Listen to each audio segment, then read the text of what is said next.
Good morning to you, Senator. Good morning. Great to be with you. It's good to have you as well. So the Biden camp says, meeting with that guy, not on his official calendar, but then again, why would you ever put it on the official calendar? But they're not really disputing the basic facts. They won't say whether or not Joe ever met this guy. And yesterday, after it broke, it would have been a great time to have asked the former vice president some of these questions. But the campaign called a lid at 9:41, so nobody could talk to him. Well, look, if this wasn't true, it'd be very easy to get rid of it. They could just do a press conference with Joe Biden and Hunter Biden both there. Hunter's around. There's nothing to prevent him from answering questions. And he can answer questions. Is this his computer? Are these his emails? Is this real? It's amazing, though, how much of the press wants nothing to do with this. They don't want to know if the vice president of the United States was selling favors from the White House. I mean, that's what the allegation is that for money, for millions of dollars to his family, that he was selling official policy, official aid of the United States of America to foreign countries. If that's true, that is serious, serious wrongdoing. And it's stunning that much of the media wants to ignore it. And as you know, not only that, Facebook and Twitter decided to do more than ignore it, to censor it and silence it, to prevent people from even finding out the facts of the press story. Yeah, we want to ask you about that, because look at the front cover of the Post today. It says censored because Kayleigh McEnany, the spokesperson for the White House, as you know, she put on her personal email or Twitter account, she posted this story, yesterday's story about Ukraine. And then they said, these were their words, Twitter's words. She violated the Twitter rules. Therefore, they took down, or they blocked her from being able to use her account. Jack Dorsey then later in the day said our communication was not great, blocking the URL sharing with zero context as to why we're blocking is unacceptable. But what do you, I mean, will the mainstream media report the latest, which is they're reporting that he basically did the same thing in China with his business partners. They're reporting that Hunter Biden introduced his dad, who was vice president at the time, to his business partners in China. They flew over to China together on Air Force Two in December of 2013, according to these reports. What do you think about the censorship 3 weeks from the election? I think the mainstream media is entirely in bed with Joe Biden. I think their only priority is trying to elect Biden. And big tech, look, big tech has been getting worse and worse and worse, but they really crossed a line here. They crossed a line that is very dangerous. For years, I've been focusing on big tech censorship of conservatives, of conservative ideas, of shadow banning. I've chaired multiple hearings on it. But the line they crossed here is the New York Post has the fourth highest circulation in America. They did two things on this. Number one, they blocked all of their users. If you wanted to share this story from the New York Post, you clicked on the link and you went up to a page that said blocked. This information is dangerous. Well, maybe it's dangerous for Biden's political fortunes, but that's not really Twitter and Facebook's call to make. And then secondly, the New York Post itself was sending out on Facebook and Twitter their own story, and they blocked the Post. They blocked the Post from sending it. I don't know of any precedent of a major news outlet being blocked by Twitter and Facebook, of them deciding the following news outlets are not allowed to report major evidence of corruption from one of the two presidential candidates a couple of weeks before the election. It is stunning.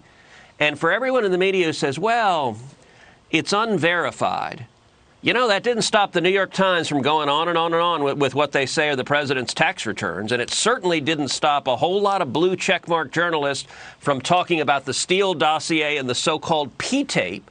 Now, that is unverified. In this case, I don't know if the New York Post story is right or not, but that's actually what people should be debating, and Joe Biden ought to be answering those questions right now. And they said there was some personal information, personal emails, and contacts on there. That was it. So they do this thing called redaction. I think America's got great at redaction. We're the best redactors in the world. We redact everything of substance. I think we could have adjusted that. But the other thing to keep in mind, it's working. Because not everybody gets the New York Post since New York. And there's a lot of people out there who aren't watching us, even as astounding as that is. And the networks don't cover it. The other channels don't cover it. It's not brought up by the Biden campaign. So it is working. You guys do an investigation in November or December, fireworks. It's a day story. It is working. But so that's why it's a frustrating situation. If George Stephanopoulos is worth anything as an anchor, he will bring this up tonight with a follow-up, correct? He certainly should. I will say I'm not holding my breath. You know, Savannah Guthrie in the Today Show ought to be losing their mind, because if this is true, Joe Biden looked her in the eyes and just flat out lied to her. Just lied to her. If you watch the video, she ought to be really ticked off. A journalist has a right to be upset if a politician, particularly a nominee to be president of the United States, just flat out lies. And if NBC isn't pursuing this, shame on them that they're not even pretending to be journalists. Well, the last couple of days we've watched you on TV during the Senate confirmation hearings for Amy Coney Barrett. And so, you know, we're going to have a little flashback to something that was said yesterday. It's your colleague across the aisle, Chris Coons, the Democrat from Delaware. And essentially, he was asking her, would she be an Antonin Scalia clone when it came to deciding issues? And here's the back and forth. Watch this. If Justice Scalia had had his way, we'd be in a very different country with regards to gender discrimination in one of Justice Ginsburg's most celebrated decisions in 1996, in the case involving Virginia Military Institute. I'm just getting at how closely you would ally yourself with Justice Scalia's jurisprudence. I do share Justice Scalia's approach to text, originalism and textualism. But in the litany of cases that you've just identified, I hope that you aren't suggesting that I don't have my own mind, or that I couldn't think independently, or that I would just decide, like, oh, let me see what Justice Scalia has said about this in the past, because I assure you I have my own mind. Senator, what was Senator Coons trying to do, and what did she do? Well, look, they tried to throw some rocks at Judge Barrett. I will say the big news out of yesterday is that the Democrats surrendered. They've given up. By midday, they were all gone. The hearing room was empty. There were 2 Democrats in the entire hearing room. And I think they recognize that on the merits, her credentials are impeccable. They don't have any questions that are moving the ball. She's going to be confirmed. And, you know, it's interesting, that exchange where Chris Coons, he talks generally about equal rights, but he doesn't get into any specifics. Yesterday, when I was questioning Judge Barrett, I walked through all of the cases at the court that are hanging in the balance 5-4, going through free speech, our rights to criticize our politicians, to talk about public issues, hanging in the balance 5-4, religious liberty, our rights to worship according to our faith, according to our conscience, 5-4. The Second Amendment, the right to keep and bear arms, the radicals the left wants to put on the court. They have 4 votes for essentially erasing the Second Amendment from the Bill of Rights. And I'll tell you, it is very revealing that not a single one of the Democrats wants to debate the merits or substance of that. They know that their radical agenda for the court is really unpopular.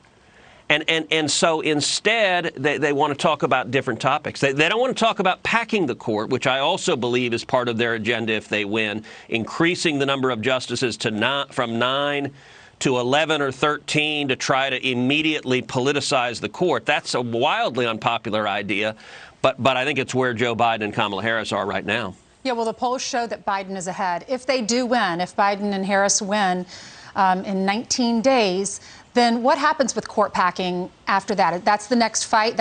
You're warning America about that. That is exactly right. You know, it was interesting this week. We saw the Democrats trying to redefine what court packing means. And it was a very concerted effort. Their talking points, they've got a lot of message discipline. What they're trying to say is, well, you know, Republicans have been packing the court for 4 years.